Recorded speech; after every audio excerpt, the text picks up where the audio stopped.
მიუხედავად იმისა, რომ ძალიან ბევრი ადამიანია მზიას ესე ვთქვათ სასამართლო პროცესებზე, მე გული მტკივა, რომ რატო არ დგას იქ მთელი აჭარა, იმიტომ რომ მე ხო ვიცი წლების განმავლობაში რამდენი ღვაწლის შრომა, რუდუნება, თანადგომა უძილო ღამეების და ნერვიულობის ფასად აქვს ამ გამომცემლობებს გაკეთებული, ჩემთვის საყვარელი გამომცემლობა და რაც შეეხება მზიას, მზია ამაღლობელი პიროვნულად არის იმდენად ამაღლებული და ძლიერი და სათონო ქალი, რომ მან ფაქტიურად უკვე ეს რეჟიმი დაამარცხა ეს რეჟიმი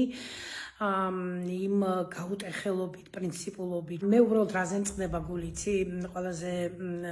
სასაცილო ისაა, რომ ესე ვთქვათ, მზიას ხო შეურაცხყოფა მიაყენეს, სიტყვიერი შეურაცხყოფა და ეს იყო ესე ვთქვათ ინსტინქტი, ნებისმიერი ადამიანის ინსტინქტი, რომ ესე ვთქვათ, მოძალადისთვის და შეურაცხყოფელისთვის დაუშვათ რაღაც პეტერა ქალური სილა გაეწნა და ნუ მე როგორ ააგორეს ამაზე, როდესაც ამდენი დამნაშავე კორუმპირებული მოძალადი არის ქვეყანაში და ნუ მზია ესე ვთქვათ დასაჯეს როგორც ჟურნალისტი, მედიის წარმომადგენელი ისჯება ესე ვთქვათ სამაგალითოდ. მზია არის მზე და მზეს ვერც ჩააქრობ, ვერც გამოამწყდებ და ამიტომ ის ყოველთვის ესე ვთქვათ